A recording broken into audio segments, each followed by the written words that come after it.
They thought Christmas Eve would be just another long, lonely night on patrol. Officer Daniel Carter pulled his jacket closer as he walked through the cold December air. His faithful German shepherd Max was calmly rubbing him on the side. Daniel had spent Christmases alone for 3 years, working night shifts to get his mind off of memories he couldn't bear to face. It was 11:47 at night. The city was quiet, with only the sound of snow crunching under his boots every now and then. As Daniel moved the torch on his belt, his mind wandered. Christmas didn't represent getting together with relatives, warm lights, or laughter for him anymore. It meant vacant apartments, long hours, and memories of what may have been. But when he rounded the corner by an old apartment block, Max froze and listened. Daniel looked where the dog was looking, which was at the dumpsters behind the building. He believed at first that it might be a stray cat looking for food, but when his eyes got used to the dark, his heart stopped. It wasn't a living thing. It was a kid. A girl who was no older than 7 was going through the trash. She shook her thin fingers as she went through half-empty containers. Her petite body was hidden by a ripped purple jacket, and the cold air made her breath come out in harsh clouds. Daniel froze as the weight of the occasion hit him. He had to make a choice on this coldest night of the year that would change both of their lives. Daniel's policing instincts kicked in right away. He walked forward, cautious not to scare the girl, and his boots made a soft crunch on the snow. "Hey there," he said softly, his voice steady yet calm. The child's head jerked up, and her large brown eyes were filled with fear as she stared at Daniel and then at Max. She held a half-eaten sandwich to her chest like it was a treasure she couldn't afford to lose. Her small body was ready to run. Max, sensing her apprehension, lay down on the ground with his ears back and his tail wagging slowly to calm her down. He didn't bark or jump. He just lay there observing her with the calm patience of a guardian. Daniel believed for a moment that the dogs tranquilly said more than his words ever could. Daniel carefully raised one hand and said, "It's okay. We won't hurt you." The girl didn't move. Her small chest rose and fell with rapid, faint breaths. Daniel could see how weak she was up close. Her cheekbones were hollow. Her hair was knotted, and her jacket was threadbare against the cold. "Sweetheart, what's your name?" he inquired in a soothing voice. The only sounds were the cold wind and the distant hum of city lights. She finally muttered, "Emily." Daniel spoke it again softly, as if he were holding something really important. "What a lovely name, Emily. This is Max, and this is Daniel." He carefully moved closer, lowering himself to her level. Max also moved forward a little. His body language changed, and the girl could see his kind eyes. "Are you looking for something in particular?" Daniel questioned. Emily's grasp on the sandwich got stronger. "Food," she said in a low voice that was hard to hear. Daniel felt like he had been hit in the chest by the one word. No child should ever have to look through trash for food, especially on Christmas Eve. And yet, there she was, all alone in the frigid dark, doing what she thought was best to stay alive. Daniel knelt in the snow and watched Emily hold on to that old sandwich like her life depended on it. Something inside him twisted. It wasn't just feeling sorry, it was recognition, because Daniel knew what it was like to lose everything.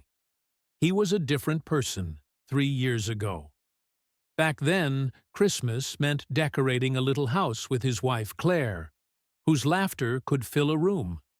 They were also waiting for their baby boy to be born.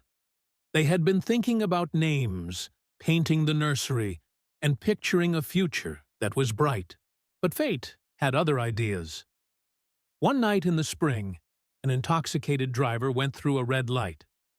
Daniel's world fell apart in a handful of seconds. Claire and their newborn kid were no longer there. In the blink of an eye, they took it from him. The man who once wanted to be a father was left devastated, empty, and angry at a world that seemed so cruel.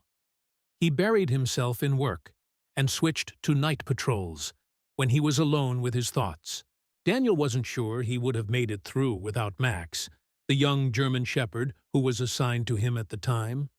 Max was no longer just a police dog. He was family, always there for Daniel when he couldn't sleep, a faithful partner. During long shifts and neighborhoods he walked, or how many lives he tried to save, he still felt empty. Daniel had put up walls around his heart that were so high that no one could get close. That's what he thought till now. Daniel's voice got softer when he said, "Emily, where are your parents?" The inquiry appeared to take away the last bit of color from her cheeks. She stared down at the ground, and her lower lip shook. "I don't have any," she said quietly. Daniel's chest felt tight. He didn't say anything and let her be. And after a long time, the words started to come out. "I stayed with my granny Sophie. After my mum departed when I was a baby, she was all I had." Emily's voice shook, but she couldn't seem to stop once she started.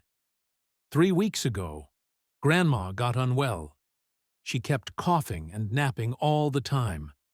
She went to the store and bought medicine because we couldn't afford a doctor. Daniel's throat felt tight. He knew what was going to happen.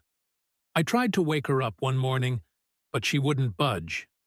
As she wiped her nose with her sleeve, Emily's delicate hand shook. I said her name. I shook her, but she wouldn't wake up. After then, people in uniforms showed up and took her away. They told me I had to move in with new families.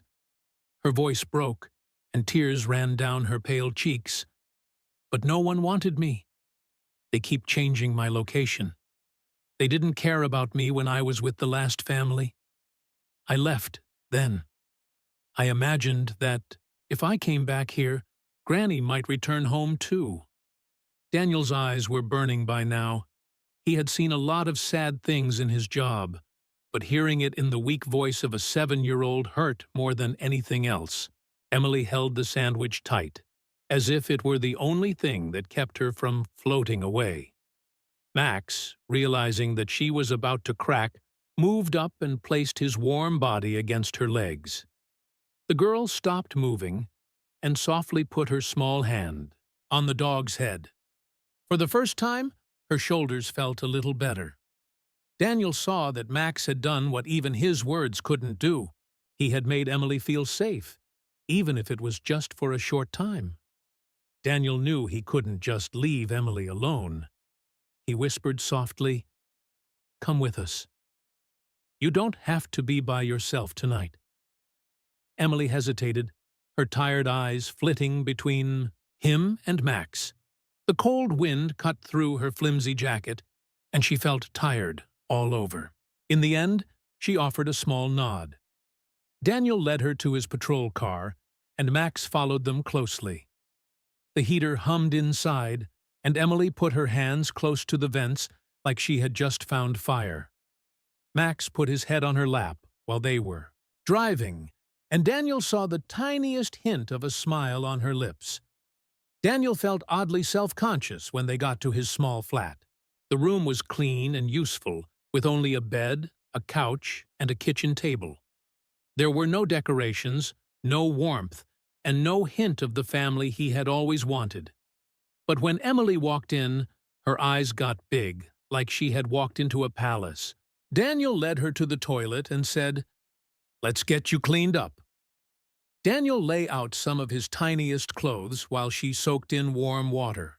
A t-shirt that looked like a dress, sweatpants with a drawstring that were tight, and thick socks. Max stood guard by the toilet door, and every time Emily moved, his tail thumped quietly. Daniel, on the other hand, warmed up some soup and grilled cheese sandwiches that were left over, easy to make but hot and filling. Emily looked like a different kid when she came out of the bath with pink cheeks and wet hair, still skinny and weak, but alive again. She took her time eating, as if she was scared the food would disappear. "There's more." Daniel softly soothed her. "You can have as much as you want." Emily's eyes filled with something closer to optimism for the first time that night. Daniel realized he couldn't let Emily go back to the system that had previously let her down so horribly. But he also understood he couldn't just retain her without following the rules. He thought of Claire, the nursery they had painted soft yellow, and the dreams they had of raising a child together. This could be why he lived and she didn't. This may have been his second chance at the family he believed he had lost forever. That night, when Emily slept fitfully on the couch, Max snuggled up at her feet like a faithful protector. Daniel sat at the kitchen table with his phone in hand, making calls he hadn't been brave enough to make in years. He called the Department of Child and Family Services, told them what was going on, and asked about how to get emergency guardianship. He asked his boss for time off over the phone. Finally, even though it was late, he called Michael, a lawyer friend from his time at the academy. "Daniel, it's Christmas," Michael said in a sleepy voice. "What's wrong, Mike?" Daniel said. "I need your help." And for the first time in years, he really meant it. Daniel's gaze kept going to the couch while he talked about everything. Emily seemed restless even as she was sleeping. Her small face was furrowed with stress, and she held the blanket tightly like it was a lifeline. Max would look up every now and then and nudge her softly when she moved, not leaving her side. Michael said, "This is going to be hard. The system doesn't like it when someone comes out of nowhere and wants to adopt. There will be exams, home studies, and background checks." Daniel stated firmly, "I don't care how hard it is. Everyone who is supposed to keep this little child safe has let her down. I won't be another individual who leaves." There was stillness on the line until Michael spoke again. "Are you sure, Daniel? 3 years have passed since Claire and the baby. Since then, you've been alone. Taking care of a child who has been hurt is not." Daniel cut in. "I know what it is. I know I'm not the same person I used to be. But maybe that's why I can help her. We both know what it's like to have nothing. We both know how it feels to be alone ourselves." Daniel spotted Emily standing in the doorway with tears flowing down her face when he finally hung up. "You're still here," she said in a shaky voice, hardly believing what she was saying. Daniel knelt down to meet her eyes and murmured softly, "Of course I'm still here. I told you I wasn't going to leave." But she started in the morning. Daniel promised her that they would figure this out together in the morning. Emily wrapped her arms around his neck and held him tightly, like if she were about to die. Maxie snuggled against them, engulfing the moment in his calm, solid presence. Daniel felt something in his chest crack open right then. It had been frozen solid for 3 long years, but it eventually started to thaw. Forms, interviews, and evaluations took up 6 months of my life.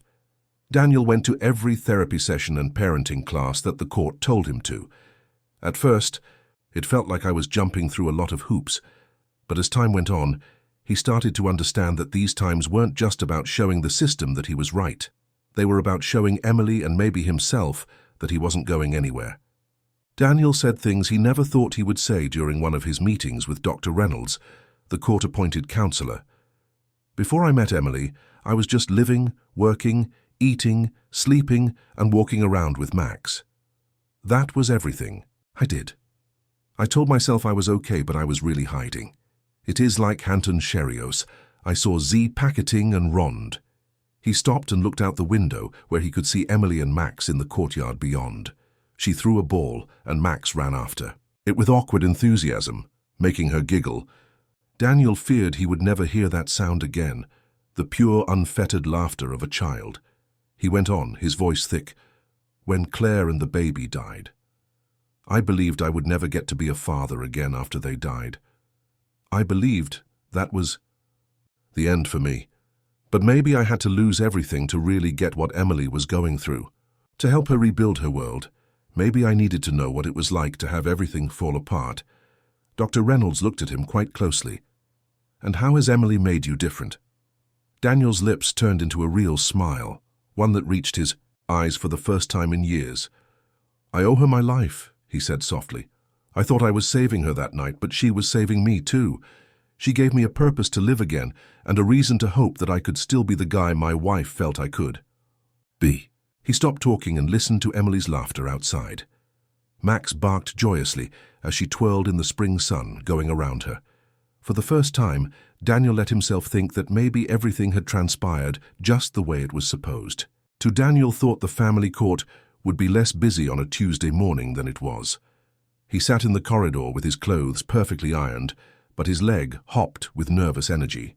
Emily sat next to him in her favorite purple dress. It wasn't the torn jacket she wore the first night. It was something new that fit her well.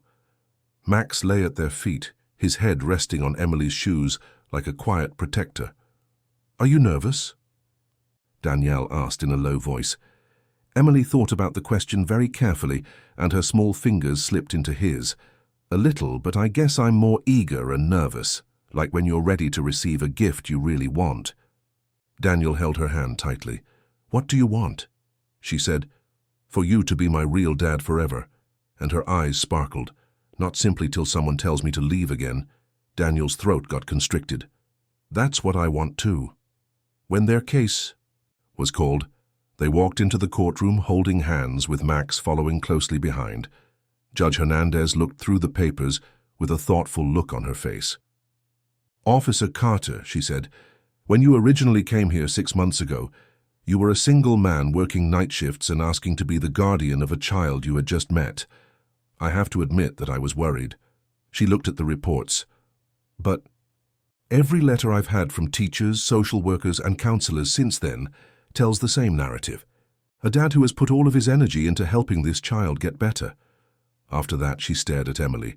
"I know you wanted to say something." Emily rose up, and her small voice was strong. "Your Honor, Daniel kept me alive. Not just that night when I was hungry and freezing, but every day since then. He does what he says he will do. He stays. He is my true dad since he picked me and chooses me every day." Before Judge Hernandez smiled kindly, there was silence in the courtroom. "Well then, I give this adoption my full support. You are now legally Emily Carter's father, Daniel Carter."